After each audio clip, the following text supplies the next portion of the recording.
1 semester of law school. 1 semester of criminal justice.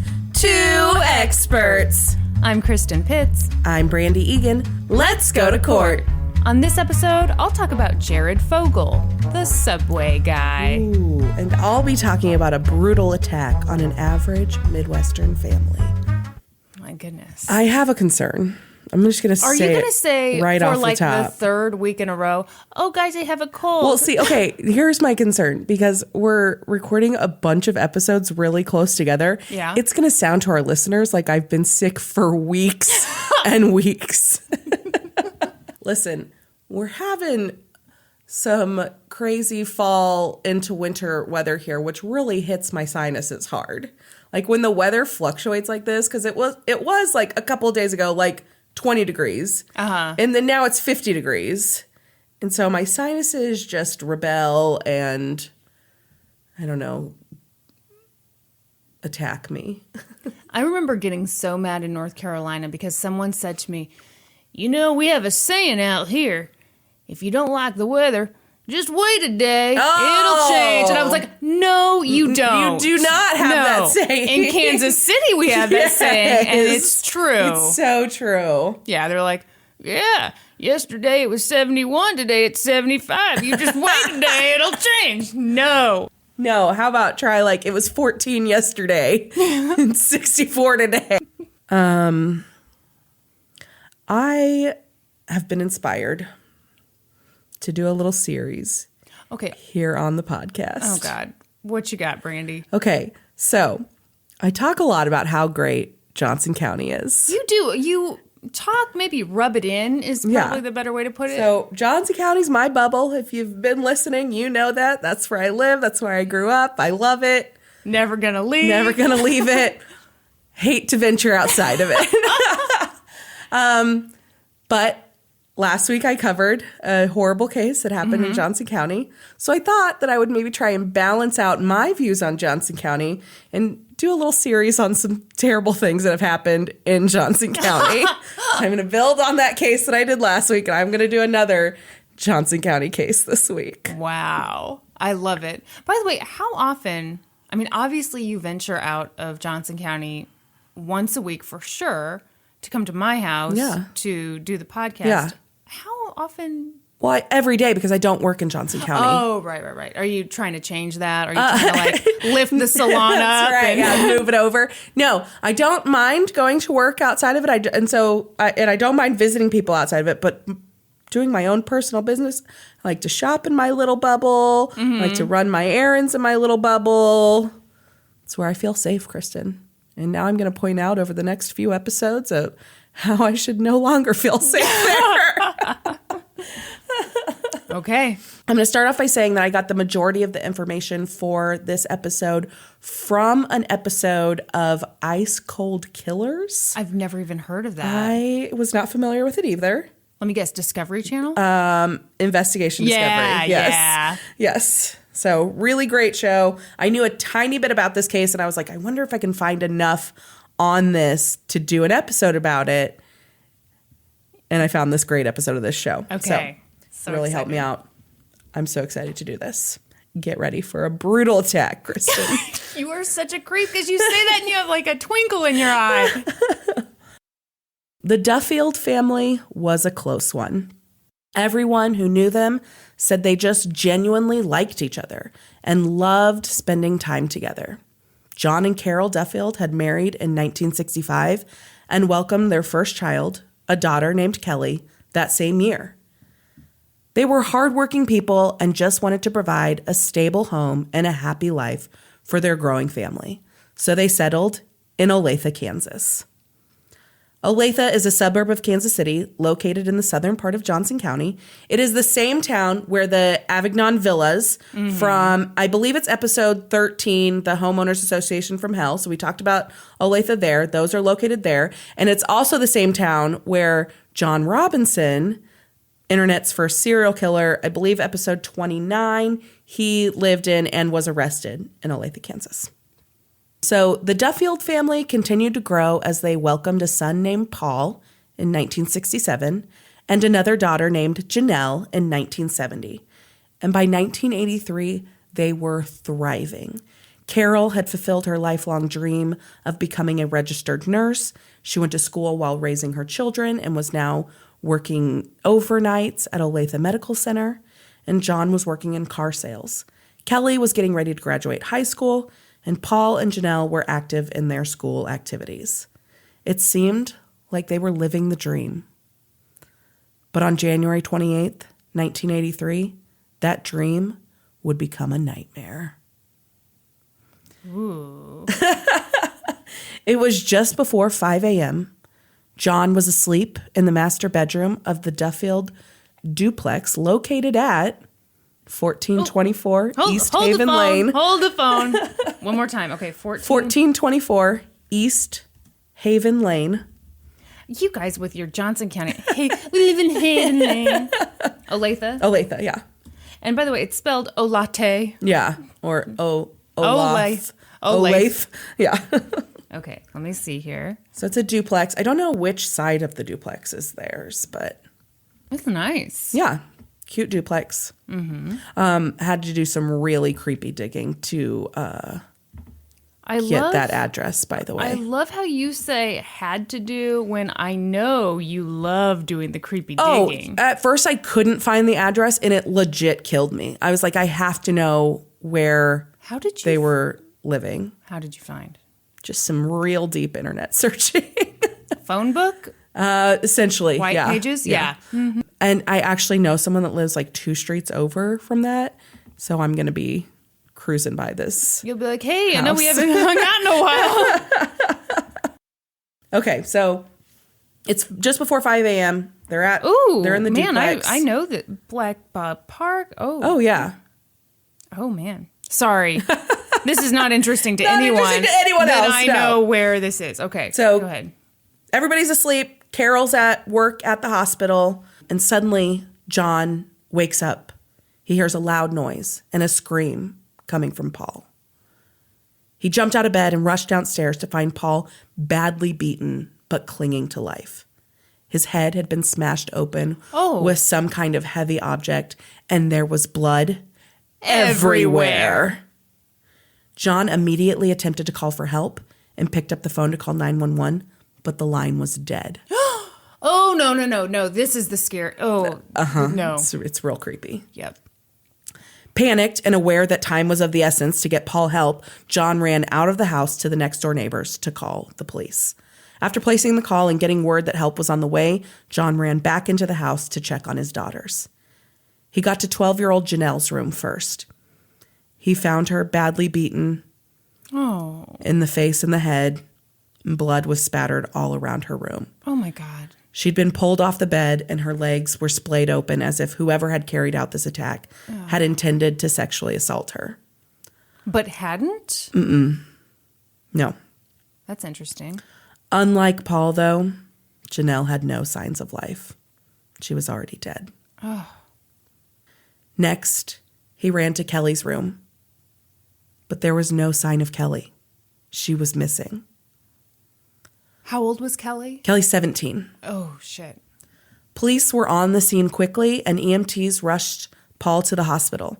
It was clear that he had taken multiple blows from a heavy, blunt object. It was shocking that he was showing any signs of life, and they knew his chances of survival were dwindling. He was immediately taken into surgery to try and repair his injuries. Does Kelly have a creepy boyfriend? I don't know, does she? I just... Got a feeling? Got a feeling. About a boyfriend? Got a feeling about a creepy boyfriend. Huh. Okay, just putting it out there. Putting it out there now. Why do I do this? I always feel terrible when I'm wrong. Do you want to call him a super douche right now? No. Or do I? And did I just edit it out? So they know that his injuries are super severe and it will be a miracle for him to survive. But they rush him into surgery, get that going. Meanwhile, investigators searched the Duffield house room by room, closet by closet for any sign of Kelly. Unlike her brother and sister's rooms, Her room was free of blood. Let me back up just for a second. Okay. Janelle was in her room. Paul was actually asleep on the couch. I don't know that he regularly slept on the couch, but he had been asleep on the couch in the living room. How close is his room to or how close is the living room couch to Janelle's room? Close. Very close. Okay. So my understanding of the layout. Kelly's creepy boyfriend comes in. He's going to kill and assault Janelle. Paul, well, no, Paul didn't walk. Okay. I'll stop talking out of my ass right now. I'll tell you my understanding of the layout of this duplex. Okay. You go in, there's like the living room right on the entry level. Right. Paul's asleep on the couch there. Gotcha. You go up like a half flight of stairs. 2 girls' bedroom. That's where Janelle and Kelly's bedrooms are. Mm-hmm. You go up another half flight of stairs. That's the master bedroom. Okay. Got it? Got it. Excellent. So they're searching the house and they think maybe Kelly's hiding. Maybe she heard the attack and went to hide somewhere. Mm-hmm. Something like that. They don't find her anywhere. Okay. There's no sign of her. There's no blood in her room. Nothing. Police were then concerned that perhaps Kelly had run from the home to flee the attacker, which could mean that she could be out in the frigid January conditions in just her night clothes. And like we know this, Kansas winters can be very cold. Yes. And super windy. Yeah. Like that's the thing about the cold here is that it usually is accompanied by this crazy wind that just like cuts to your bones. Yes. And on this particular January night, there were several inches of snow on the ground. Oh, no. So it's just terrible conditions for her to be outside if she had run from the house and like fleeing this mystery attacker. Right, right. Police launched an immediate search of the area for Kelly. Back at the house, detectives start processing the scene, and it shows no signs of forced entry. Mm-hmm. And very little signs of struggle. I wonder how that could be. Oh, you still sticking with that boyfriend theory, huh? I'm feeling more confident in my theory by the minute. Excellent. I'm like a detective who has made up their mind and like they're going to convict the guy regardless. Wonderful. So they did note 2 things during the investigation that they decided not to release to the public. This was a strategic move. Yeah. They figured if they had these 2 little things that kind of were important details that they didn't release, that would be one of their things that would kind of be a clue when they had the right person. Yeah. So first, the phone line had been disabled. We know that already. Yeah. And that did get released to the public, that it had been disabled. But how it had been disabled was not. When they released that the phone lines were disabled, the newspapers just printed that the phone lines had been cut. Oh, okay. So it's just a mistake, but it worked in the police's favor because they hadn't been cut at all. They'd actually been like torn. So on an outside telephone box, like in like an old standard landline, the wires are coated in like a fabric. It was like this fabric had been like worn apart and then the wires had been pulled apart once they'd gotten inside this box. It had clearly been like torn apart by hand, not cut by a sharp tool. So Kelly's boyfriend is Paul Bunyan? Or the Hulk, maybe. Yeah. They also noted that Janelle had been sleeping on a rubber sheet. So she's 12 years old, but she'd been sick the night before and she had vomited in her bed. And so her mom had put the rubber sheet on the bed in case it happened again so that it would be easier cleanup. They could just pull it off and she could go right back to sleep. Okay. When Janelle's body was found on the floor of her room, the rubber sheet was beneath her, meaning the attacker had probably used it to pull her off of the bed. Okay. So they didn't release that information about the rubber sheet to the public. As I mentioned, there was no sign of forced entry into the home, but the back door was unlocked. And there was a footprint in the snow just outside that door. They were sure that this was how the attacker had made entry, which meant that that footprint probably belonged to the attacker. So they attempted to make a mold of the print. So they have to pour plaster on it to make a mold of it. But it's just in the snow. And as soon as they poured the plaster on it, it melted. It just totally melted. Please tell me they had at least like photographed it. They had photographed it, yeah. Okay. But as far as getting a mold to actually match it up with another shoe, not possible. No go. If that back door was unlocked, though, did that mean that perhaps someone had let the attacker in the home? Mm-hmm. Or left it open for them intentionally? Mm-hmm. Or was this just a case of small town trust? Mm-mm. The current population of Olathe is around 140,000 people today. Right. But in 1983, it was estimated at right around 35,000. Whoa! Way smaller. Okay. It's seen huge development over the past few decades. Okay. So in that day, it had a very small town feel, and it was nowhere near as developed as it is today. Okay. So do you think people just felt safe there and were just leaving the doors unlocked? I mean, it's hard for me to imagine that. I have never felt that way. Me either. Anywhere I've lived. But I was raised on Dateline, so... True story. Me too. I mean, it's possible. Yeah, I think I read my first true crime book. Elementary school, right? Yeah, which I will be doing on this podcast. Have not done it yet. No, you've already done it. It's Helter Skelter, That's not the first true crime book I read. That's not the first one? No. What'd you start with? I'm not going to tell you because I'm going to do the case. It's a local case. And I wanted to read it because it's local. I read it, I think I was 10 or 11. You know, you're the person who got me into reading crime books. Really? I still remember it was the fifth grade, and you told me about the book. I think it was called The Face on the Milk Carton. Do you remember that book? Yes. I was like, interesting. Yeah. I remember I like devoured it. Yeah. Creepy as hell. Yeah. Super creepy. Turns out I like being creeped out. That's right. Me too. Knew it from me. It's in my blood because that true crime book, that first one I read, that I'm not going to tell you the title of, got it from my aunt. Your aunt gave it to you? Yeah, she had it. And I was like, I think I'd really like to read this. And she's like, you should read it. It's really good. And it happened here. Because I used to go through, because she had a whole like bookshelf full of true crime books. She loved true crime books. Oh, and my so gosh. I would go through them and just look at the pictures because usually they have like... Disgusting, awful pictures? Sometimes they're disgusting and awful. Disgusting. Sometimes they're disgusting and awful, and sometimes they're just of the people, you know. Right. And so I would really like looking through the pictures. And so that one stuck out to me for some reason. And she's like, that one happened here. You should read it. Oh my gosh, I'm so excited. Okay. Yeah. Okay, continue. Anyway, okay. So Paul's in surgery. They've searched the house. No sign of Kelly anywhere. Paul miraculously comes through surgery, but he's in a coma. Oh. They have no idea when or if he'll wake up. And if he does, they have no idea what kind of brain function he'll have. Will he be able to remember anything?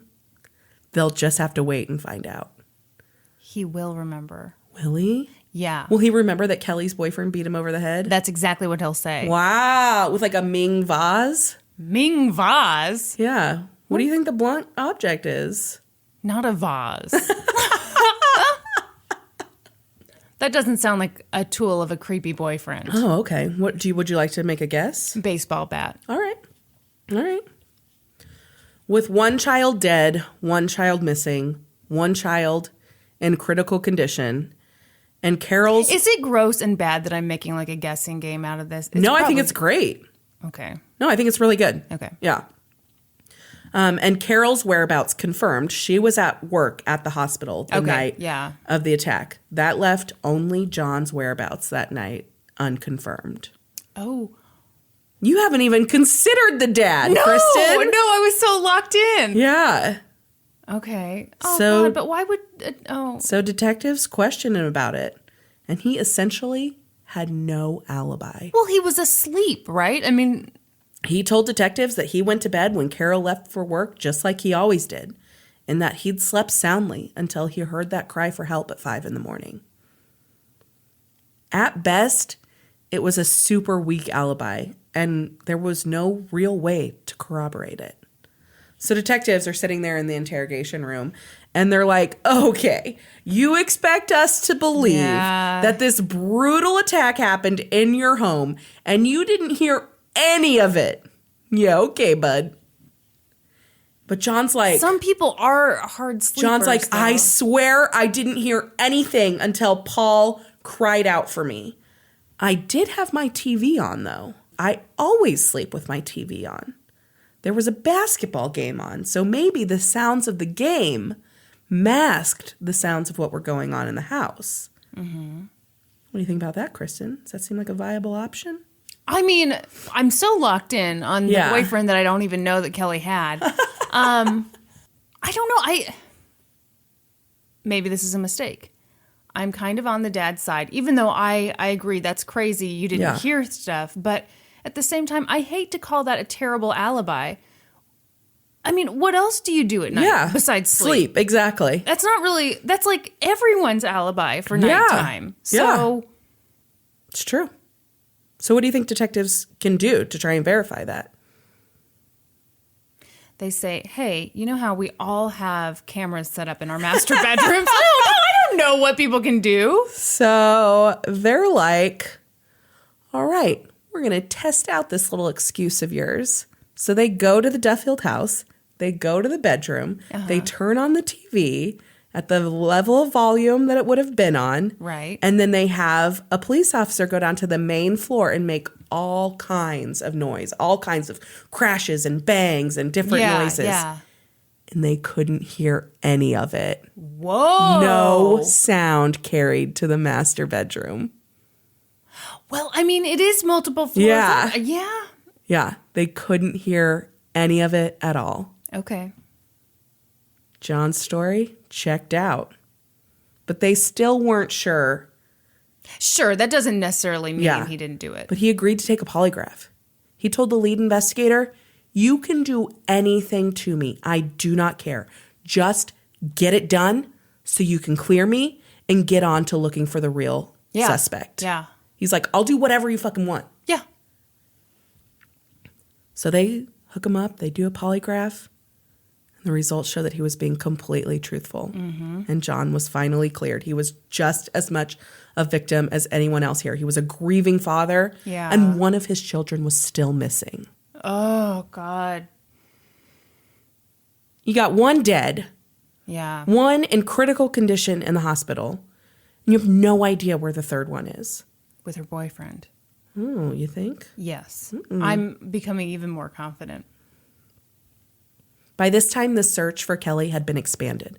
The public was asked to check their larger properties for any signs of anything unusual. Because near where this happened is some pretty rural areas at that time. Right. It's all way more developed now, but at that time, there were larger properties, more rural. And so people were asked to check all the way to the edge of their properties, look for anything that had been disturbed, look for anything unusual. ATVs were brought in to check like through wooded areas. Helicopters were brought in to do aerial searches. Nothing. There was no sign of the missing teenager. Days had gone by. So detectives began to question if maybe she'd been involved in the attack and wasn't so much missing, but had run away. Perhaps she'd let the attacker in the house that night and then left willingly with that person. John and Carol were adamant that this couldn't be the case. But detectives couldn't just rule it out based on their word alone. Yeah. So they started talking to Kelly's friends and acquaintances and coworkers. She was a car hop at like a local like drive-in restaurant. Okay. And turns out that Kelly had a boyfriend. Oh. Weird. I'm sure he was a great guy. Just as you suspected all along, Kristin. Am I a brilliant genius? I don't know. Let's stay tuned and find out if you're a brilliant genius. Okay. So they bring in Nathaniel Avery, Kelly's boyfriend, for questioning. But they clear him almost immediately. What? He is willing to answer every question they have. He's this really small, timid guy. Oh, no. Like, there's no way that he did this crime. Yeah. You're kidding me. He's so distraught that his girlfriend is missing. I'm sorry, Nathaniel. There's not a chance in hell that this guy had anything to do with this attack. Nathaniel, I apologize for being a rash idiot, not a brilliant genius. Damn it. Okay. So they're back to square one. No Kelly, no suspect, not much else to go on. Then they got a call from a neighbor who remembered something. She remembered that she saw a strange man walking through the neighborhood the day of the attack, like earlier in the day. And he looked like he was looking around real good. And the neighbor just got a bad feeling about it, just a gut feeling that this guy was up to no good. She'd never seen him before. Remember, this is, at that time, a small town. Yeah. He just looked out of place. Just creeped her out. Mm-hmm. So detectives had the neighbor come in and put together a composite sketch of the man. Police were hopeful that this might be their suspect, so they released that composite to the public and asked anyone who might recognize him to reach out. And they waited for tips to come in. Mm-hmm. While they were waiting, detectives got their first bit of good news in the case. Paul came out of his coma. They rushed to the hospital to see him and ask him if he remembered anything about the attack. This could be the break they needed. But Paul couldn't tell them anything about his attacker. Yeah. He'd been asleep, and he'd woken up in severe pain, and that's when he'd called out for his dad. He wasn't even awake when the attack had happened, so he saw nothing. Wait, what do you mean he wasn't even awake? So, like, he called out for his dad and then the person attacked him? He was attacked much before he called out for his dad. Oh. Yeah, he had slept through it, and then he came to in this terrible pain, feels blood everywhere, calls out for his dad. Yeah. Wow. Yeah. It was another blow to the investigation. They were still nowhere, and another blow was about to come. A man came forward to talk to investigators after he recognized himself from the composite sketch. He told the police that he had been in the neighborhood that day because his car had broken down, and he was walking through the neighborhood to try and he was going to knock on somebody's door and ask to use their phone so he could make arrangements to get his car towed or repaired. He had an airtight alibi for the time of the attacks. You're kidding me. The investigation was back at square one. By this time, Kelly had been missing 10 days. Oh, no. And then some kids were playing in the snow near Frisco Lake in Olathe, and they saw what they thought was a human leg sticking out of a drainage culvert near the water. Oh, God. The boys ran home to tell their parents, and police were called to the scene. There, police discovered the body of Kelly Duffield. She was frozen and had been dead for 10 days. Yeah. She'd been raped and then killed by blunt force trauma with multiple blows to the back of the head. Oh, God. A small sledgehammer was found near her body. Police were confident that that was the murder weapon. Well, no shit. Police were like, what a coincidence. Right. The location of the body would become an important part of the case. It led investigators to believe that the killer was local. This was not a place that someone would accidentally stumble upon. And it wasn't a straight shot from the Duffield house. The route from the Duffield house to the lake was actually fairly complicated. There was like this, almost like a frontage road, like a little access road that you had to take to get down to the lake. Okay. You had to know it was there. Yes. To find it. Gotcha. So this was someone who had intimate knowledge of this area. Mm-hmm. The autopsy showed that Kelly was 6 weeks pregnant. Oh. So they went back to take another look at her boyfriend. Had he found out about that pregnancy and gone into a rage? Is it possible that timid little Nathaniel could have done this? He swore to investigators that he had no knowledge of the pregnancy. God, what a terrible way to find out about a pregnancy. Yeah, and that he was devastated that Kelly had been found murdered. He and his parents authorized a full search of their house, and it turned up nothing. He was again cleared in the case. Yeah. Detectives had nothing to go on. They started to believe that they would only be able to catch this attacker when he committed his next crime. And they were kind of right. 3 months went by with no new leads. No, that's terrifying.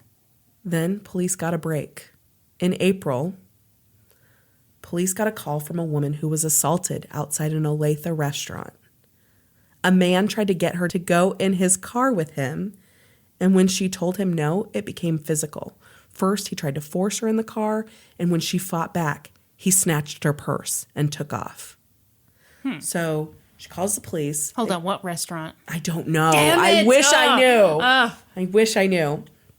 So she calls the police. They come out. They're like taking her statement about this. Yeah. And she's like, he stole my purse. I think he was trying to abduct me. I don't know, but he ended up just taking my purse. Yeah. So she's standing there outside this restaurant giving this statement, and he drives by. You're kidding me. No. So she's like, that's him. That's the guy. That's the guy who stole my purse. And so police chase him down. Yes. And they take him into custody. Okay. He is 21-year-old Michael Cade. And he doesn't have the purse with him anymore. And so they're like, did you just snatch that lady's purse? What'd you do with it? Where is it? You don't have it? And he says that he dumped it. What? At Frisco Lake. No. Yes. Why did he admit that? No idea. And so police, like, alarm bells are going off, and they're like, holy shit, holy shit, holy shit, holy shit. Like, this is not just a purse snatching. This is probably our guy. So they arrest him. They put him in holding, and they pull his record. Turns out he has a record of breaking and entering, where he has disabled phone lines. He has a record of breaking into an elementary school and like killing the class rabbit. Oh, God. Yeah. So all of those happened like in his juvenile record. Yeah. Now he's 21. So detectives are like, this is him. This is it. Yeah, this is for sure him. And so they bring him in for interrogation. So they bring him in like they're just going to question him about the purse case. But when they bring him into the interrogation room, they have the sledgehammer sitting on the table. Oh, my God. Oh, I love it. So he sits down and he immediately looks at it. Shits his pants. Yeah. And they're like trying to ask him questions and he just keeps like staring at the hammer. Bet he cannot focus. Oh my God. Just and they didn't ask him They didn't ask him anything about it. They're asking him about the purse snatching and where he dumped it. And he mentions that he dumped it near where they found that body. Oh. Okay. That is fucking stupid. Yes. And so finally, like, that was the opening that the police needed. And so they were like, funny you should mention that. The Let's lead talk detective. about it. Yeah, the lead detective's like, do you know anything about the Duffield murders? You've heard of them? And he's like, yeah, I heard about those. No, I don't really know anything about it. I did have a dream about it, though. And they're like, bet you did. Oh, really? You had a dream about it? And so he walks them through a dream he had. Oh, God. Where he found himself outside of the Duffield house. He walked around to the back of the house and he used a screwdriver to pull the phone cords out to cut the lines, which explains why the phone cords would be ripped and not cut, something nobody else would know about. Yep. And then he entered through an unlocked back door. Once he entered the house, he saw Paul asleep on the sofa, and he felt that Paul was big enough that he could have interfered somehow. And so he immediately struck him twice in the head with a sledgehammer and assumed he was dead and carried on. Then he went into Janelle's room and he found her asleep. He said that she was asleep on the floor on a rubber sheet. Oh, my God. And that he bludgeoned her a couple times with the hammer. And that next he went to Kelly's room. And instead of killing her, he decided he was going to take her. He abducted her, carried her out to his car, drove her to a remote area where he raped her. And then he told her she was free to go if she wouldn't say anything. Oh, my God. And she was like, I won't say anything. I won't say anything. I swear I won't tell anybody. I won't tell anybody anything. Yeah. And he let her get out of the car Oh. and start walking down the road. Yeah. And when she was just a few yards up the road, he got out and he ran her down. And he hit her in the back of the head 2 or 3 times with the hammer. Oh, my God. Then he dragged her body back to the car, put her in it, and drove her down that access road and dumped her by the water at Frisco Lake. All a dream. This is just a dream, Kristin. Yeah. It's just weird how all the details are exactly correct, right? Oh, my God. That's so disturbing. Yeah, so the detectives are like, it's a pretty specific dream you had there, huh? Weird. You know some stuff in that dream that we haven't actually, told anybody about. Oops. And he's like, really? And they're like, yeah. And they're like, come on, Michael. Like, yeah, this wasn't really a dream, was it? And he admitted that it wasn't. Yeah. That it was true and that he had done it. And that he told them he picked the house completely at random. You're kidding me. Mm-mm. Police don't necessarily believe that. They think he may have seen Kelly in town and become like infatuated with her. Yeah. But he swears that he didn't have any previous knowledge of the home or anything and that he just picked it because the door opened. Oh, my God. How terrible. Yeah. So, okay, this next part, I watched this whole thing and then there's like no information available about the court stuff. Yeah. So what I know, I've pulled just from public records. So it's not a lot, but okay. So on April 14th, 1983, Michael Cade was charged with 2 counts of first-degree murder, 1 count each of aggravated battery, aggravated burglary, rape, and aggravated kidnapping. Dennis Moore was the Johnson County District Attorney at the time. Mm-hmm. You know Dennis Moore? He was the representative for one of the Kansas House of Representatives, like from I don't know the date range. I think till like 2011 or something like that. Okay. Huh. But he was the Johnson County District Attorney at the time, and he was the lead prosecutor on the case. Cade initially pled not guilty, and his defense attorney filed several motions to get his confession thrown out. Because after all, it was just a dream. That's correct. Additionally, Cade was sent to Topeka several times for mental health evaluations. Mm-hmm. So I can only see that there were transport orders put in the court records, but said that he was taken to Topeka for mental health evaluations. Ultimately, though, the defense motions were denied by the judge. And on October 6, 1983, Michael Cade withdrew his not guilty pleas and pled guilty to all charges. On October 7th, he was sentenced to life in prison with the possibility of parole. Really? Mm-hmm. Yep. He has been up for parole, I think, 3 times now. The most recent was in February of this year. Oh, my God. So each time, Carol, I believe, so John Duffield died of cancer in 1998. So I believe he was dead before the first parole opportunity came up. Yeah. So each time Carol and Paul have argued in front of the parole board to get his parole denied. And actually the lead investigator has also argued in front of the parole board each time.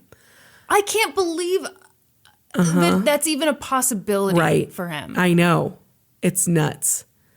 Because the way the charges read out, he was actually sentenced to life for multiple charges. So it just seems crazy that he would ever have a possibility of parole. Oh, so Carol and Paul have argued each time in front of the parole board until Carol died in 2011. Oh. She died in hospice after a short illness. I don't know what it was. Got that from her obituary. Yeah. And so then the last time he was up for parole was February of this year. A GoFundMe campaign was made to raise money for Paul to be able to come back to Kansas. He no longer lives in Kansas. Who could to be blame able him? to argue in front of the parole board. I believe he came and argued as well as the lead investigator on the case. And the parole board was set to rule in April of 2018. I can find nothing on the ruling, but current inmate registrations show that he is still an inmate at Lansing Correctional Facility. So he has not been released to date. But I can't find where the parole board issued their ruling on whether it was denied or approved. So it must have been denied. I like to think it was such a no-brainer that they were just they're like, yeah, fuck that. Yeah. Yep.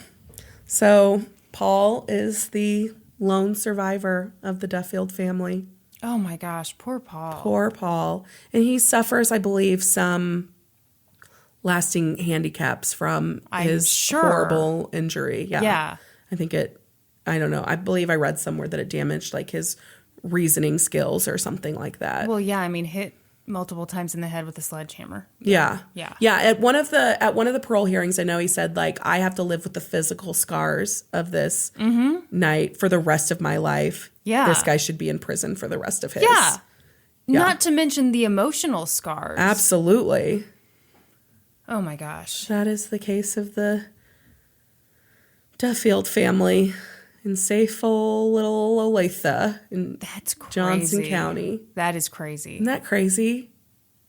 It stuns me that it was someone who some maybe random didn't know guy, them. maybe didn't know them at all. Maybe had seen Kelly a couple times. Maybe. Yeah, that's unreal. Isn't that nuts? Yes. Yeah. Whew. Okay. Thanks for that one, Brandy. You're welcome. Really delivering here. Oh my gosh. Are we going to talk about a pedophile now? I can hardly wait. No, we're not going to talk about a pedophile. We're going to talk about a nice guy who enjoys sandwiches. Oh, okay. Yeah. Excellent. Stay tuned. Okay. Today, we're going to talk about Jared Fogle, the Subway spokesman. Excellent. Sorry, former Subway spokesman. Can you imagine? If he was still the spokesman.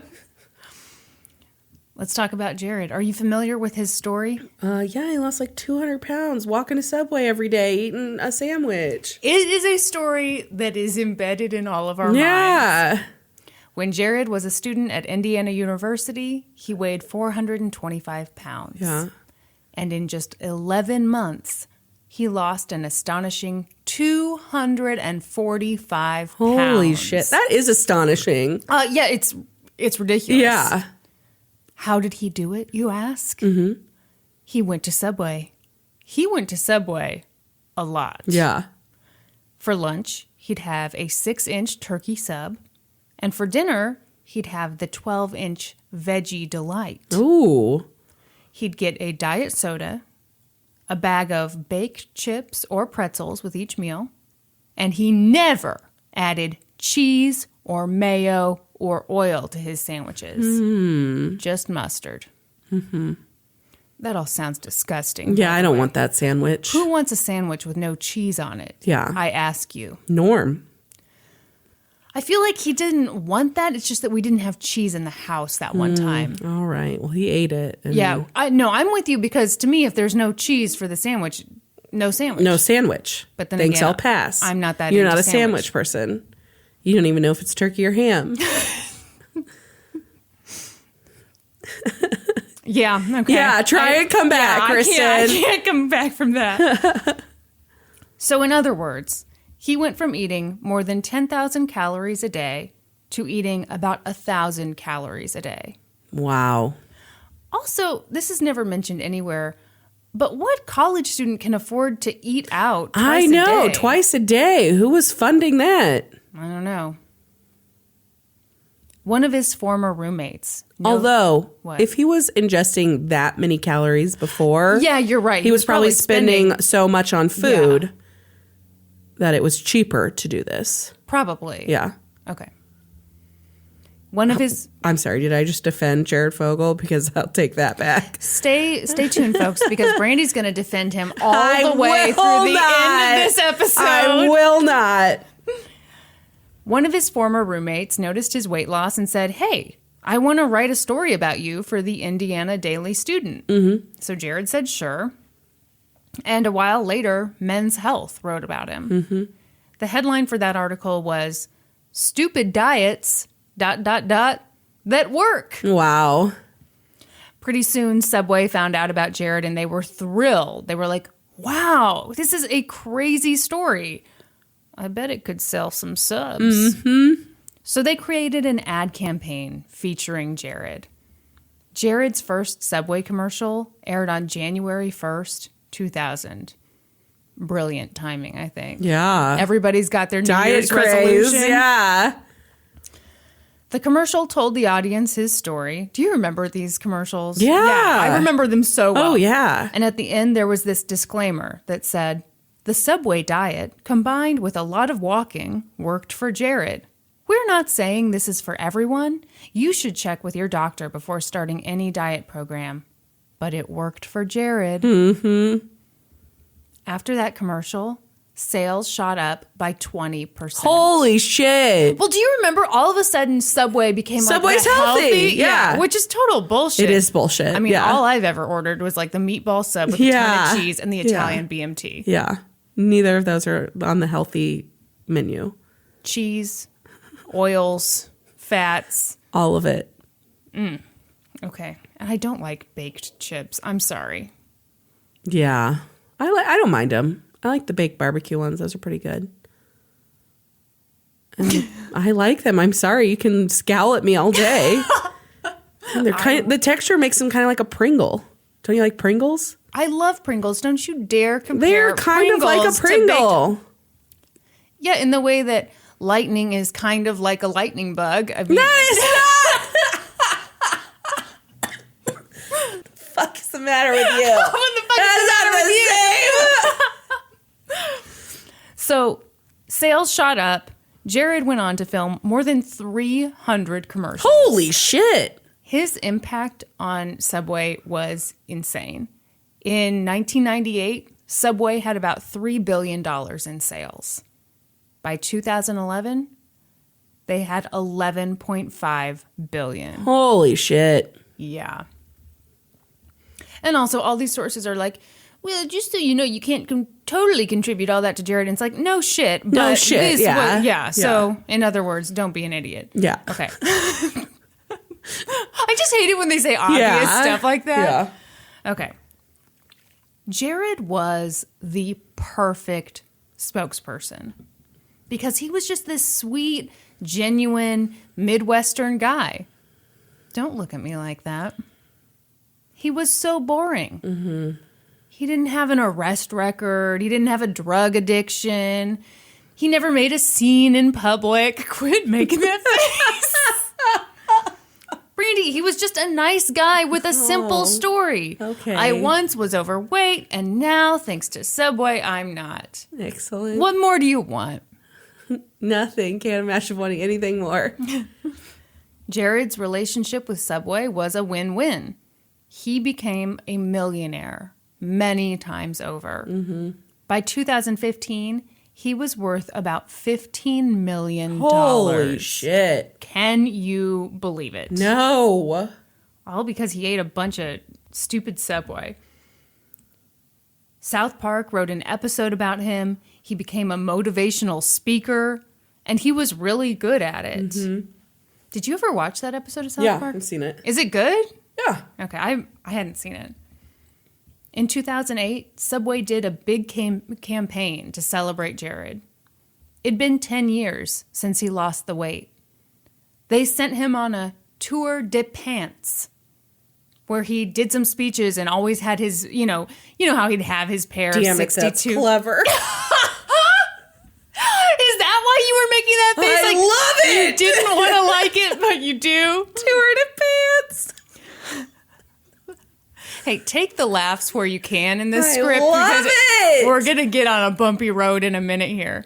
So, he always had that pair of 62-inch pants. Yeah. And he told everyone that once the ad tour was over, he'd donate the pants to a museum. What museum would want those pants? I don't know. The crime museum. But Jared did more than just star in a bunch of Subway commercials. He gave back to the community. Mm-hmm. In 2004, he started the Jared Foundation. a nonprofit organization that helped raise awareness about childhood obesity. This allowed him to travel around talking to kids. Great. So nice of him. Mm-hmm. So to sum up, everybody swallow your vomit. So to sum up, Jared is awesome. He's eating his turkey subs, no mayo, no cheese, and he's making tons of money, and he's helping children. Then, in 2007, Jared was at a school health event in Sarasota, Florida. Local reporter Rochelle Herman-Walrand was there to interview Jared and cover the event for her radio show, Health Beat of America. And that's when everyone's favorite boring spokesman turned to her and said a bunch of gross stuff about how hot the middle school girls were. Oh, God. Rochelle was like, whoa, what? She immediately made note of what he'd said, and then she went to the FBI. Mm-hmm. She was like, hey, turns out Jared from Subway is a huge creep. The FBI was like, excuse me, what? The guy with the big pants? So they said, Rochelle, will you stay in contact with him? Can we wiretap your conversations? Yes. Did she say yes? Yeah, she did. So, for the next 4 years... What? She recorded every conversation she had with Jared. 4 years? Can you imagine? The tapes were so gross. By the way, in the articles I read, the FBI never confirmed working with her, but she took the tapes to Dr. Phil. Mm-hmm. Yeah, it's... Ugh. Ugh. You ready for a transcript? I cannot wait. I'm scared. Real You scared. should be. Get ready to feel really sorry for her because she had to pretend she was kind of into it to get him to talk to this. Yeah, okay, here we go. Rochelle, you must go crazy with your travels because you get to go into all the different schools and, all the different things like that. I want you to, I'm sure you have a lot of stories. I want you to tell me some of them so that I know I'd just like to, Jared. Yeah, especially some of the middle schools. I love the middle schools and that. Girls are starting to get tits, Rochelle. Yeah, Jared. Because you know how much I love big tits. You know I love huge tits. Oh my God. Oh, he's talking about middle schoolers. And I'm sorry, but if you love huge tits... Middle schoolers are not the way to go. Rochelle, I know. Well, and they're ready. Jared, what's that? Rochelle, well, kids are maturing faster nowadays.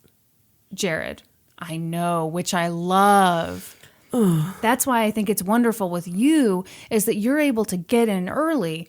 You know what I mean? You could totally win them over, which is what I love. Rochelle, you like that?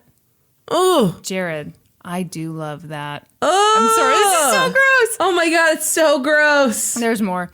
Rochelle, tell me. Well, you have to tell me how to do that.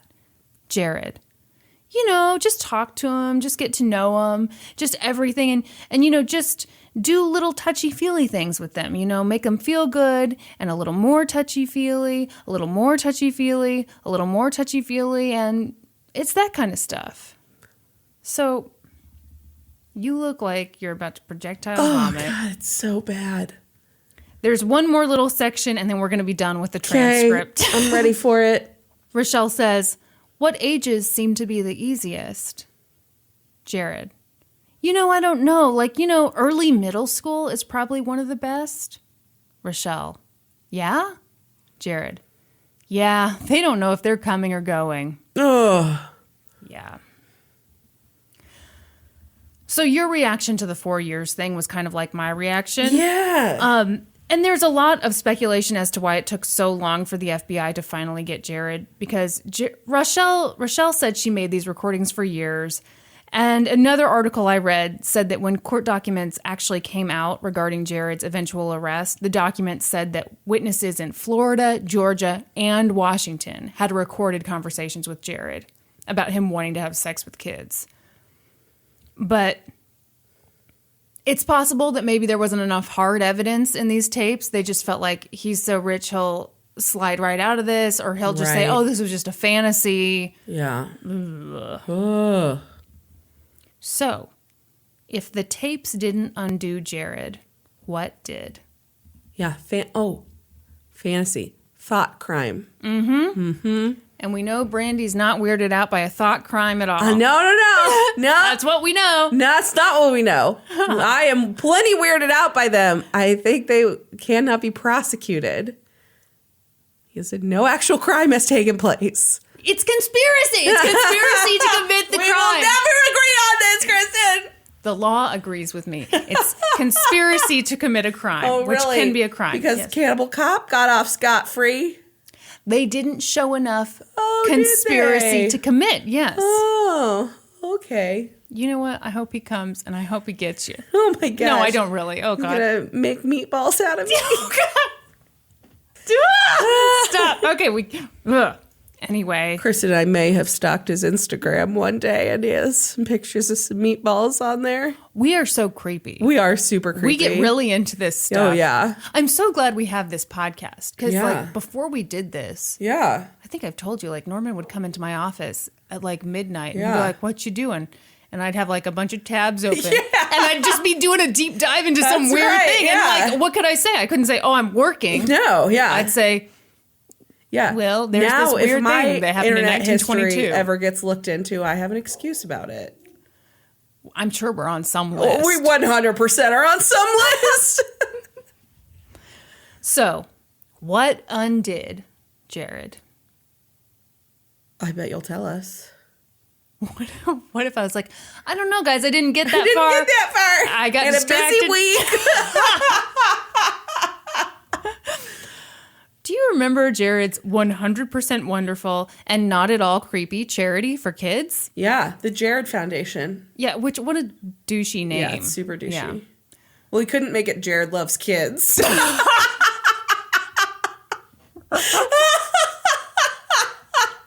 Be a little too on the nose. The working title is Jared Loves Kids and Big Tits. Got shut down pretty quickly.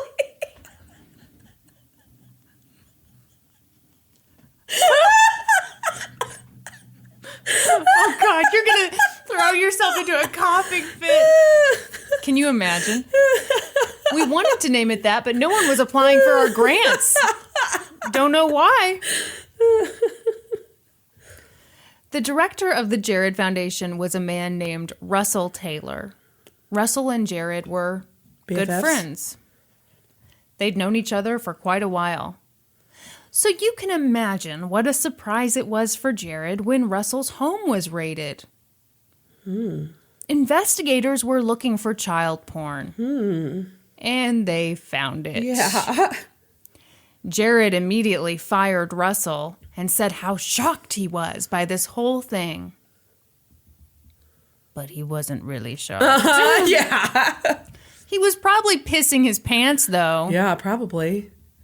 Because what investigators found during their investigation into Russell led them directly to Jared. Oh, man. I tried real hard to figure out a way how I could do a he went to Jared joke, but it just didn't. I like the effort. Thank you. It was abandoned. Yes. They discovered that Russell sent child porn to Jared. Some of the children in those videos and photos were as young as 6. That's so disgusting. Yep. On April 29th, 2015. This is the worst. It's really gross. You've done a child molestation case before, except no actual child molestation took place in it. Yeah, it was a light one. Yeah, it was a lighthearted molestation case. This one's not feeling so lighthearted, Kristin. No, children were actually harmed in this one. Oh, God. I don't know if I can handle it. There's justice at the end. All right. You know, sometimes I do these cases where justice just doesn't happen. All right. If you're telling me there's a light at the end of the tunnel. Kind of. I mean, okay, here we go. On April 29th, 2015, Russell was arrested on charges of child exploitation, voyeurism, and possession of child pornography.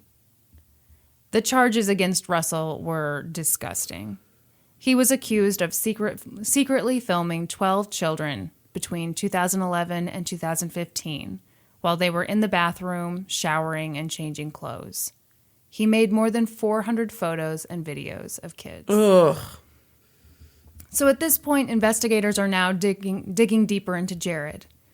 And they're also digging into the Jared Foundation. Mm-hmm. Because suddenly that seems kind of weird. Yeah. Turns out it kind of sucked as far as charities go. When he started the foundation, Jared said that it would distribute $2 million to schools and communities in need so that everyone could band together and fight childhood obesity. Mm-hmm. But the foundation never handed out any money. In fact, from 2009 to 2013, the foundation spent about $73,000 a year. Some of that money went to Russell's salary, and the rest of it is unaccounted for. Wow. Mm-hmm. I'm mentioning this stuff, and it is bad, but it's like the least bad thing here. On top of that, the state of Indiana requires that foundations like Jared's pay an annual $5 registration fee. They never did. Are you kidding me?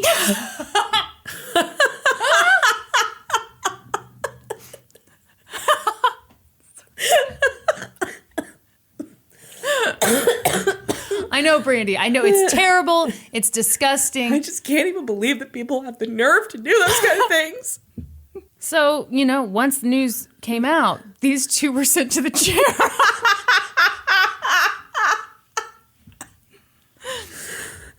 So, okay, now we're going to get dark again. Essentially, all the charity really did was arrange for Jared to go to schools and talk to kids. Oh. Ah! Yep. So police have Russell in custody, and about a week after his arrest, Russell tried to kill himself while he was in jail. Oh, that's not a great sign. No. But don't worry, he recovered. He's fine. Do you know how he attempted to? No. Just curious. I didn't even look into it, honestly. I was just like, I felt a little conflicted about getting the news that someone like this tried to commit suicide and was fine. And I was just kind of like, nah. Yeah. It feels a little weird to be heartless. Yeah. But, yeah. What can I say? I just don't care. That summer, on July 7th, 2015, the FBI raided Jared's house. A few hours after the raid, Subway announced that they had mutually agreed to suspend their relationship with Jared. Subway said they were shocked by the news. Were they? Well, I think that we're going to find out that that's not true. Yeah. So Subway's like, oh my goodness, oh, this is terrible. But a few people, like Subway franchise owner Cindy Mills, were like, really? You're shocked? Been telling ya that this guy's a creep. Yep. Really? Yes. So she said that she met Jared at a Subway event, had an affair with him. What? Okay, that's like the $5 registration fee. She's an adult. He's an adult. Affairs are bad, but they're, not there as we bad go. as child porn? Yeah, Is that hang on. Yes. We got to have like a chart going for this one where we're going to like limit our outrage. She said that she met Jared at a Subway event. Did you hear that? Yeah. It's nice to me. Oh my God. Do you want a cheese stick? I'm good. Do you want just a bunch of mustard and a veggie sub? It's like, I'll fill you right do a up. mustard squeeze. I don't have any baked potato chips, but I do have some cardboard. Let me gnaw on that for a little bit. I'll put some blackened seasoning on there. So she met Jared, and hold on to your hat, Brandy. I know this is very upsetting. They did have an affair. Now, this is not as gross, but around that time, he did tell her that he'd had sex with kids. Oh, my God. He was having sex with them? Yeah, he's a fucking gross, terrible I thought dude. he was just looking at them. No. Oh, no, it's so much worse. She said that Can we pretend that didn't happen? Let's back this train up. I'm sorry, we can't. It's gonna get worse. Oh, no. Yeah. I legit had no idea You he was had no actually idea? having sex with children. Yeah. This is terrible. Yeah. So she says that he told her that he'd had sex with kids in Thailand and in the U.S. He also said, hey, I'd really like to meet your underage cousin. Ugh. She was super creeped out. She said she told Subway executives about Jared's sexual interest in children in 2008. Yeah. And what's it now, 2015? Mm-hmm. Holy shit. I think it's 2015. Hang on, let me check. Yep. Yeah. Yep. By the way, his little tour de pants where he went around to kids, that was 2010. Oh, no. Yep. She said she Tour told... de pants. Okay. So good. It's not that good. So good. Do you think the marketing people were like so infatuated with their idea that they were like, who cares? Who cares if he's having sex with kids? We came up with this pun. We got to do it. Gotta use it. She said she told 3 different executives in Subway's advertising group and was basically told, hey, he's not technically an employee, so there's really nothing we can do. At the time, she says she only talked to the Subway execs. She didn't go to the police because she was afraid of Jared and all his money and power. But after Russell Taylor was arrested, she was like, Jared doesn't seem so scary anymore. Yeah. So she showed them all the creepy texts that he'd sent her, and the FBI was like, thank you. We will add this to our very large file on the many ways that Jared is a super creep. Super creep. Super creep. He's super creepy now. Do you think people tune in for the singing? I think they do. Only a matter of time till we get our record deal. What if we did? I think just out of pure ethics, we'd have to say no. One of the big things the FBI learned about Jared through this investigation was that not only had he received child porn from his good buddy, Russell, but he also traveled around paying underage sex workers for sex. He wasn't just giving him donations. You know, the newspaper articles had it worded differently. Mm-hmm. They said paying underage prostitutes, but I know sex workers is like the term. So I was trying to say, but anyway, you get the idea. I got the idea. Get it? Yeah, I got it. Let me explain it. What's sex, Kristin? They discovered that on November 3rd, 2012, he paid for sex with a 17-year-old girl. He did that again with the same girl a few months later. After that first meeting, he texted her to see if she could find another underage girl for him. He said he'd accept a 16-year-old, but said that the younger the girl, the better. Oh! So I'm not going to into any more of this shit. There's a lot of it. It's all gross. You got it. I got the picture. Got Thank it? you. Okay. Oh my gosh. Can't handle any more of it. I mean, the worst part is that he had that affair. Am I right? And didn't pay that $5. Didn't pay that $5 registration fee. For how many years? Multiple years. That's upwards of $10. But on August 19th, 2015, they announced that... Oh, I'm sorry. I skipped a part because you distracted me. Beep, beep. Back it up. Back it up. At this point, it's late August, and prosecutors are feeling pretty damn good. They have more than enough to feel good about going to trial. Yeah. But on August 19th, 2015, they announced that Jared Fogle had agreed to plead guilty to paying for sex acts with minors and receiving child pornography. So under the agreement, prosecutors said, hey, you're going to have to pay $1.4 million in restitution to 14 victims, so everyone gets $100,000. You're going to have to be registered as a sex offender forever. Yeah. You have to seek treatment. You can't have any form of contact with children unless it's approved by your probation officer. Because he has children, doesn't he? He has 2 children. No! Yeah. Also, that was a really unattractive noise. It's deserved. Also, we'll search you whenever we want. We'll monitor your computer, telephone, electronics, whatever, whenever we want. Maybe we'll do it all the time. Yeah. Maybe we'll do it when we feel like it. Maybe we'll do it on a Tuesday. That's just your life from now on. You agree to all this, and we won't ask for more than 12 and a half years in prison. But your attorney can't ask for less than 5. Okay. The same day the plea deal was announced, Jared's wife, Katie, released a statement to the media. It read, "Obviously, I am extremely shocked and disappointed by the recent developments involving Jared. I am in the process of seeking a dissolution of my marriage. Of the marriage." Boy, here we go. "My focus is exclusively on the well-being of my children."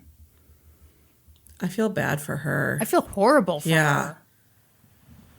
I'm sure she had no idea. No. There's no way she had any idea. And you're about to feel worse for her later. Oh, no. Yeah. A little while later, Subway was like, we're not affiliated with him anymore. Please continue to eat our sandwiches. I'm sure. Did their sales fall? I'm sure they did. Where's that statistic? You want me to make it up? Yeah, please. So immediately after this happened, all the people who are against child exploitation and child porn, which, is roughly 20%.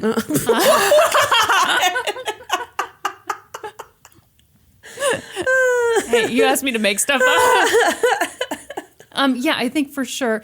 Well, don't you remember? So after this all came out, then Subway started to do a campaign where it was it was like, we love children, still eat here, but not like Jared does. No, I remember seeing billboards that were like really emphasized that Subway is owned by these different franchisees. So it's like a local business. Hey, pay no attention to what happened, Yeah, that does sound familiar. Meanwhile, Russell Taylor is like, a plea deal? Sign me up. So in September of 2015, he pled guilty. So Russell is awaiting sentencing, and now it's November 19th, 2015. Jared pled guilty. He officially accepted that plea deal. His sentencing lasted 5 hours. Wow. Forensic psychiatrist John Bradford testified in Jared's defense. He said that Jared had a compulsive eating disorder, and that didn't just go away. He'd just replaced it with hypersexuality and mild pedophilia. Mild? Yeah, how do you feel? I don't think you get to put mild in front of pedophilia. Why? I think any form of pedophilia cannot be considered mild. So, I completely agree, and you're going to love what comes next. So, Judge Tanya Walton Pratt said, "There's no such thing as being a mild pedophile." Thank you. She also said, "That's not a diagnosis." Yeah. So some people later said that the guy meant that Jared wasn't attracted to super young kids, but yeah. A kid's a kid. I don't fucking care. Yeah, that's nasty, nasty. Courtney Curtis was the County Prosecutor's Special Victims Team Division Chief. Who was the Luigi County? Stop it. And she said, "You are either a pedophile or you aren't. It's not something you can dabble in." Agreed. Yes. Jared also spoke. He said he wanted to become a good, honest person. "I want to redeem my life," he said. Good fucking luck. Yeah. I mean, I think you could, perform some miracles and you're not going to redeem yourself. Yeah. Yeah. No, you're done. You're done. You got, the luckiest hand ever in life when you became a millionaire because you ate Subway sandwiches. Yeah. And you abused that. No. Holy shit. So, just, in accordance with their deal, I'm so sorry. You look... It's terrible. I know. The prosecution asked for 12 and a half years, just like they said they would. The defense asked for 5, just like they said they would. And the judge gave him, what do you think? I don't know. I bet more than 12. 15 years and 8 months. Uh-huh. Turns out she's one of those people who just doesn't like pedophiles. Yeah. She was like, you're going to have to serve at least 13 years before you're eligible for parole. Mm-hmm. Also, that $1.4 million isn't enough. I'm fining you $175,000, plus you have to forfeit $50,000 in assets. Jared was stunned. He was like, whoa, Judge. I asked for 5 years. You accidentally multiplied that by 3. Also, please note, my pedophilia was only mild. It was nothing to worry about, really. Yeah.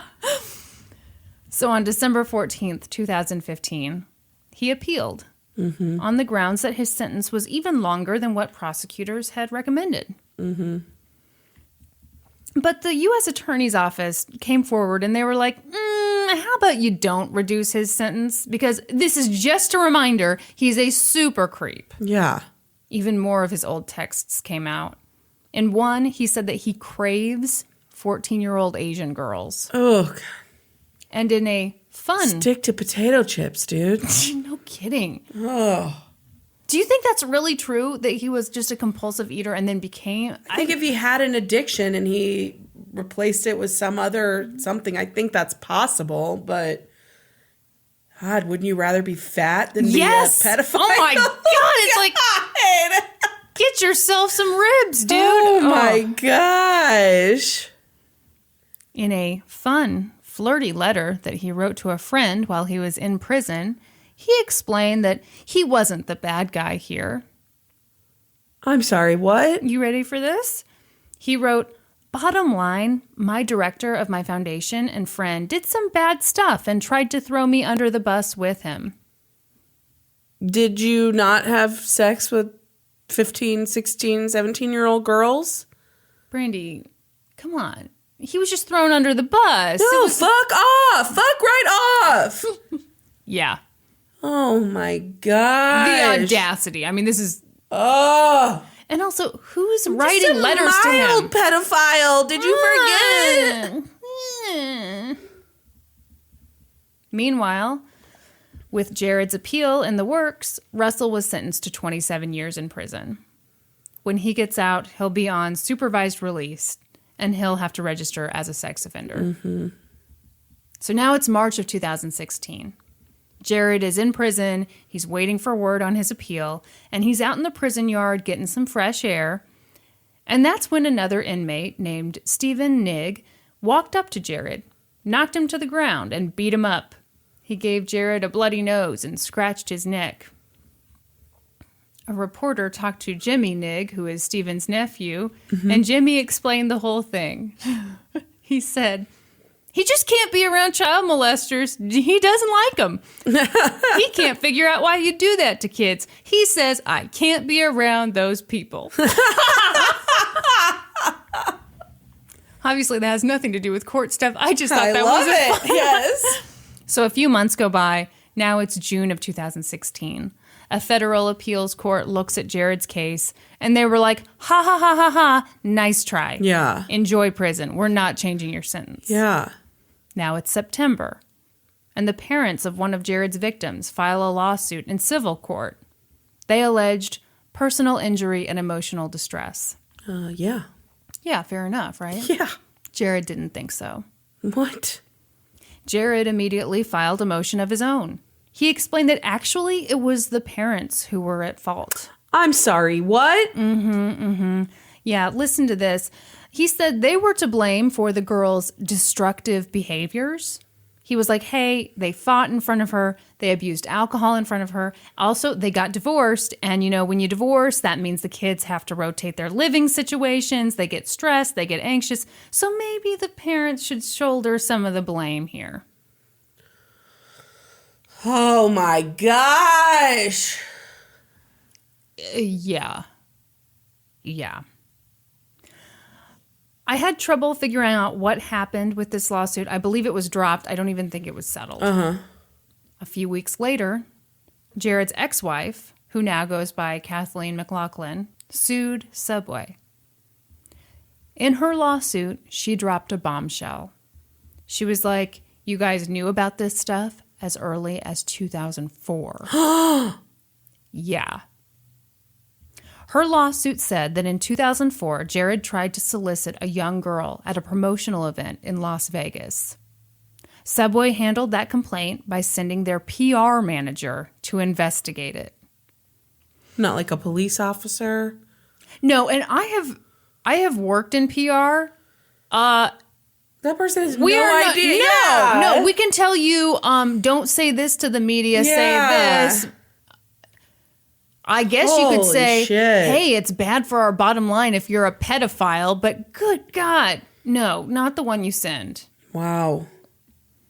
4 years later, Subway franchise owner Cindy Mills called to complain about Jared. Talked about her before. She said she talked to Subway's then CEO, Jeff Moody.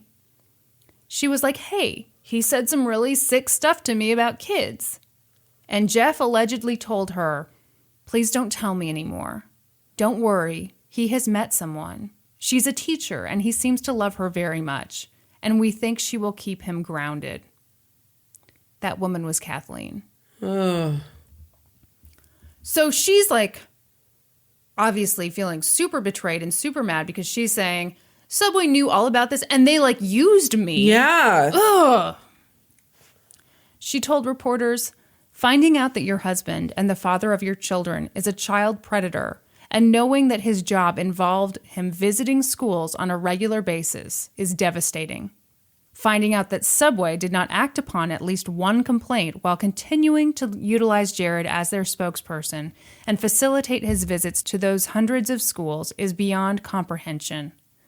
I filed this lawsuit today because I have questions that someday my children will ask me, and that I imagine the families of the 14 victims are asking. Questions like, what did Subway know? When did they know it?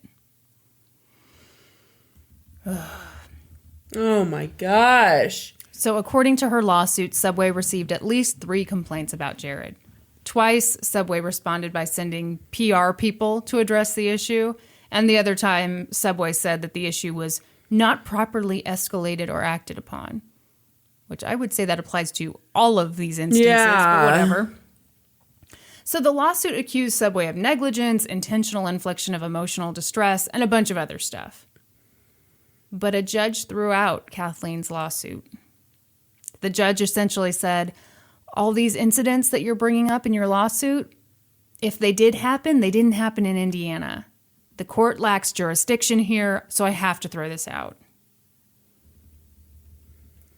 I wasn't able to find anything more on this. I don't know if she'll refile. I don't know if she'll settle or, maybe she already has. Okay. But that's the last I could find on that one. Okay. Brandy. Yes. Did you forget about Jared? No, I did not. Okay, you're still worried about him, still concerned about how that bloody nose is healing? Not worried about him, but I sure haven't forgotten about him. Okay, let's talk about him. Because this whole time he's been sitting in prison, not enjoying it, really. No, but he's been eating honey buns. Honey buns? I heard a news story one time, like when he got to prison, he was like eating a box of honey buns a day. Well, he should. Yeah. I mean, oh, gross. Why am I saying that? I mean, like... Yeah, live it up, man. No, yeah, that's exactly how that sounded. Yeah. Oh, God. But I mean... You gotta make the most of your time in there. That's not what I meant. That's what it sounded like. Yeah. I was like, you're really cheering for Jared. I'm not. I hate him so much. What I mean was, well, yeah, I guess. Yeah. Sounds like you want to be like Jared, Kristin. No. I just, yeah, okay. Anyway, yeah, good luck backing out of that one. I can't. I'm just saying, like, if that's the worst he can do, go for it. Just stay the fuck away from kids. Very good. Okay. Yes. So, he's eating his honey buns, not liking prison one bit. And he decided, you know what? I've got myself into a bit of a pickle here, but I'm going to get out of it. Oh, okay. By representing myself in court. No. Yes. No. So in November of 2017, Jared went before the same judge who gave him that 15-year sentence. You're not going to believe this, but it didn't go great. Imagine that. Yeah, it's weird. It seems like having a law degree is very helpful. Right. Turns out. He explained that there was a clear error in his earlier case. What was that? Well, see, the court messed it all up, Brandy. It was just all a big error. He should be free to go now. He claimed that the federal court didn't have jurisdiction to convict him. Mm-hmm. Also, in another motion that was written by one of his fellow inmates, I guess he was done with his legal team or couldn't afford them, Jared claimed that the court lacked jurisdiction over him because he was a sovereign citizen. Mm-hmm. Definition on that. Sovereign citizen is someone who believes they are not governed by authorities or subject to laws. So, you can't just say that. What if you believe it very strongly? And what if you're like a Subway spokesperson? I mean, I feel like that's the guy that's like sitting out by the dumpster with his tinfoil hat on saying like, you have no authority over me. I'm a sovereign citizen. That's basically what Jared is right now. Yeah. Minus the tinfoil, just with a ton of honey bun wrappers on top of his head. Judge Tanya Walton Pratt was like, really, dude? She called his legal claim frivolous and said that his argument had no conceivable validity in American law, which I love that. That is like the hardest smackdown ever. Yeah. Then she sent his creepy, dumb, sandwich-loving ass back to prison where it belongs. And that, my friends, is the story of Jared from Subway. I hated that. You did it very well, but I didn't care for that one bit. I had no idea that he was actually having sex with children. I thought he was like, had just had pictures and shit. Yeah, he's a total creepy, gross, fucking terrible guy. I didn't know that he tried to represent himself in court. Yeah, I didn't know that either. I wish I would have looked this up again. Hang on, let me look it up right now because there is something funny that I think I forgot to mention. Oh my God, I missed some huge thing. What? Okay, in April of 2018, I'm just seeing this headline right now. Jared Fogle is suing the feds for $57 million. Okay, Jared. Holy crap. Hang on. Oh my God. May I read to you? Please. This is from USA Today. Former Subway sandwich pitchman Jared Fogle is suing federal authorities and his former attorneys, claiming they tricked him into pleading guilty to child porn and sexual misconduct charges that have no basis in laws. He is seeking $57 million. I'm sorry, what? No basis in law? Uh-huh. In an 18-page civil suit filed March 23rd, blah, blah, blah, Fogle's latest lawsuit, a rambling complaint filed without the aid of an attorney, lumps in similar civil complaints from Frank E. Pate and James N. Fry, two other men who have been serving sentences in the same prison. In a telephone call Friday, Pate offered a quick overview of their claims. Essentially, all three of us are alleging constitutional violations, government overreach, and convictions not based in the law. Pretty sure it's against the law to have sex with minors. Well, that remains to be seen. Okay, here's another good part. Fogle also claims that his former lawyers, prosecutors, and judges coerced him into paying $1.4 million in restitution to 14 victims. Their actions constituted wire fraud, racketeering, and money laundry. Money laundry? Oh, God. Money laundry? How did I miss that one? I don't know. It seems like your research wasn't very thorough. I guess not. Kidding. Yeah, so I guess that judge pissed him off in 2017, told him to go back to jail, and then, this year he came out with this $57 million. Yeah, I'm going to take a wild guess that was thrown out. Yeah. Or that he is in the process of getting $57 million from the government? Yeah. I'm sure. Mm-hmm. I'm sure any day now that's going to come rolling in. Hang on. Now I'm paranoid. That you missed something else? Well, yeah, that's embarrassing. Oh my God, this guy. Okay. So now that I'm paranoid that I missed a bunch of stuff, turns out I did miss like the past year. So I'm seeing a headline from March that's like ex-Subway pitchman Jared Fogle seeks release from prison. Then another one from February. Jared Fogle files motion to have judge removed from his case. I think maybe he doesn't like her after all they've been together. And then... Your tits probably aren't big enough. Yeah.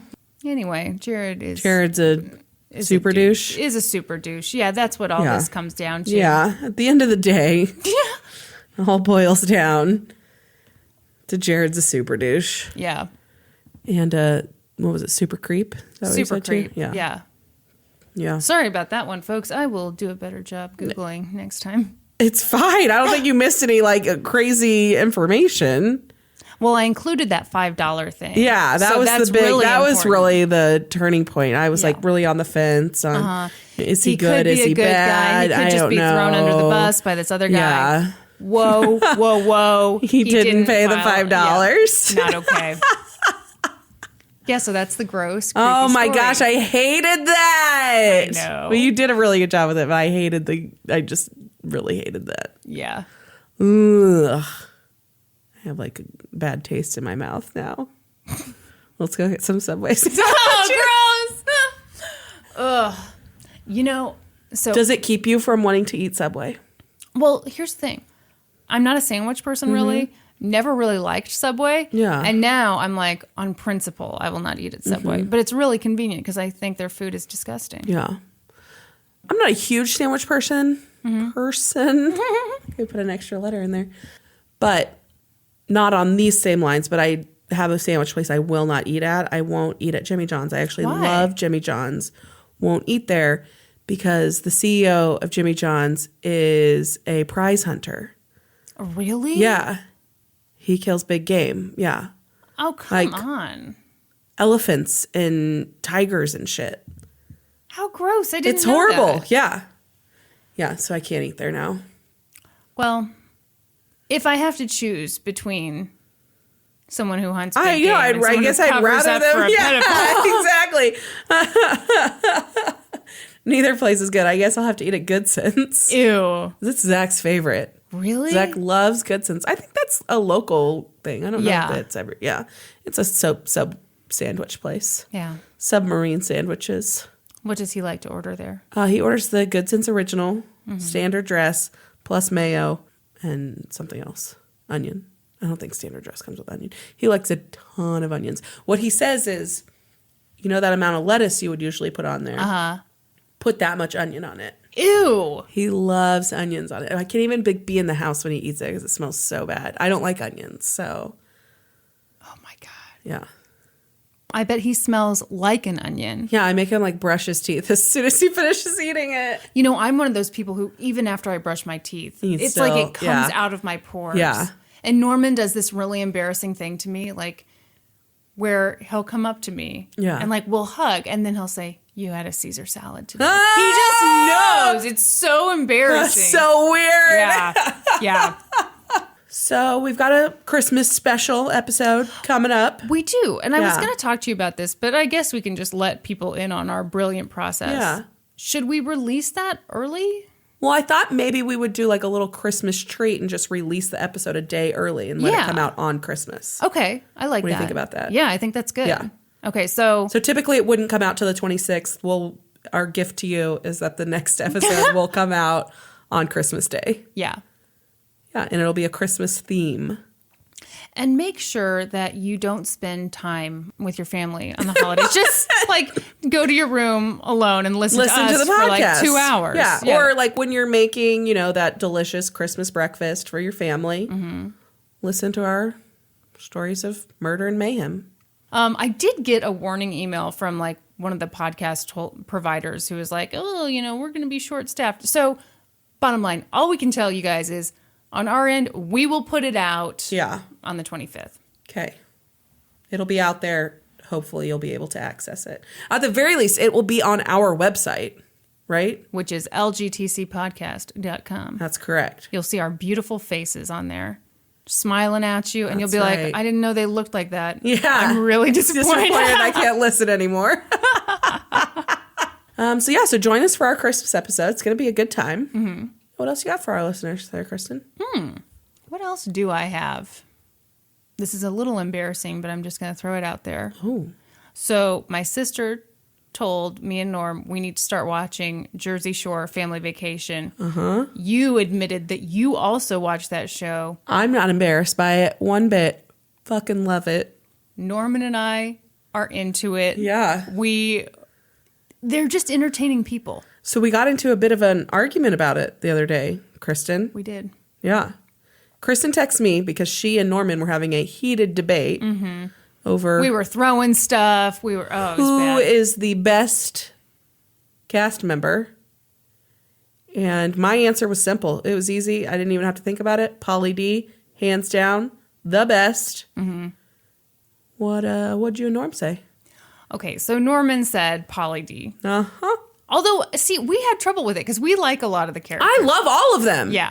And I don't. No, I don't love all of them. No, I don't love all of them. Yeah. I love most of them. Yeah. Yeah. He ultimately went with Pauly D. Yeah. Snooki. I'm a big Who I Snooki do fan. love. I love Snooki. I also love Pauly D, though. Yeah. And I love Vinny. Well, yeah, I love Vinny, too. Yeah. It is real tight. But see, okay, so you said Snooki. Norm said Pauly D. I said Pauly D. And then I asked Zach, and he said Pauly D. He keeps it all together. He kind of does. He does. That's just it. He's not that much better than everybody else, but he just kind of keeps everything together. Mm-hmm. Yeah, because he's not the one starting drama. No. He's like, yeah. He's so focused on that hair. Yeah. He doesn't have time for drama.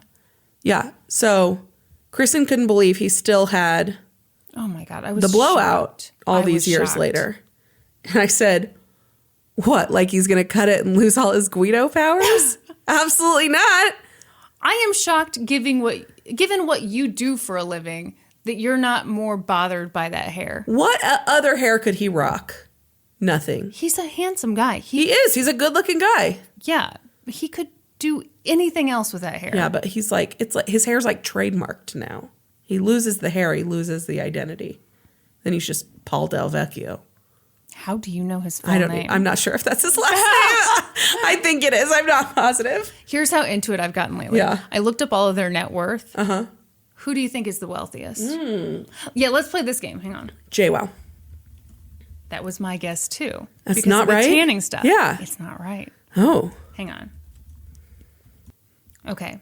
So, JWoww is actually number 4. Whoa. I know. Oh, well, Pauly D, because of he tours. Yeah. Yeah. So Pauly D by far. This is according to Cosmo. $20 million. The other thing Norman said was he feels like Pauly D might have had money before he was on the cast because he was like 29 when he joined. Yeah. Who do you think was number 2? Ooh. Snooks. Yep. Yeah. Yep. Number 3? I would have guessed Mike, but his money wasn't legit. So yeah, he had some trouble with the feds. He's going to prison. He's going now. to prison. Yeah, 8 months. You know, maybe we should do a reality TV. We could. That'd be good. Ooh. That'd be a good idea. Yeah. See, we're tying it back in. You guys are wondering what the fuck we're doing talking about Jersey Shore right now. We're doing it all to lead up to a court case. You know what? I kind of like forgot we were recording. Oh, Lord. This is the bad thing. Like, I get so comfortable. Okay, well, yeah. Now, who's number 3? You got to tell us. Well, now I need to apologize to people because I feel like, you know. Yeah, if they don't probably give a shit about the Jersey Shore. No. But we can't leave them hanging. You got to give them the order now. Number 3 is Vinny. Okay. With $3 million. Yeah. JWoww also is at $3 million, but for some reason they have her lower. Yeah. Then we got Ronnie. They're also saying he's at $3 million too. They can't all. No, Ronnie can't. What's Ronnie doing? Ronnie doesn't have a line of. Probably they're making that from the show. That's probably their. Yeah, but JWoww has that tanning stuff. I don't know. Oh wait, Ronnie's done some spinoffs, I guess. Oh. Okay, then we've got Sammy Sweetheart. Ugh. I'm not a fan. Yeah, she's the one I don't like. She is. Ron, stop. I've gotten good. You ready? Yeah. Ron, stop.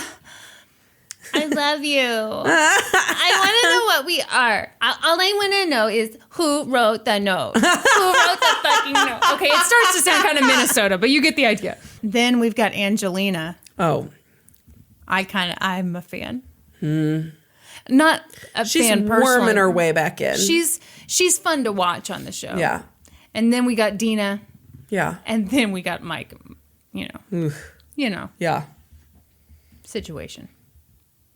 Oh, okay. God. Thank you for hanging. If you're still with us, thank you for hanging around during that tangent. I feel like we should give merit badges to people who stuck around this. Yes. If you made it through the end of this episode, reach out to us on social media, Facebook, Instagram, Twitter, and we will give you 5 gold stars. And then join us next week, when we'll be experts on 2 whole new topics. Podcast adjourned. And now for a note about our process.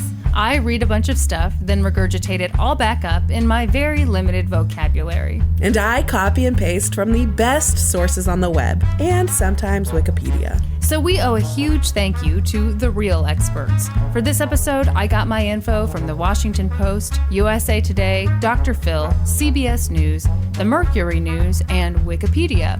And I got my info from an episode of Ice Cold Killers, KMBC 9 News, and Court Records. For a full list of our sources, visit lgtcpodcast.com. Any errors are, of course, ours, but please don't take our word for it. Go read their stuff.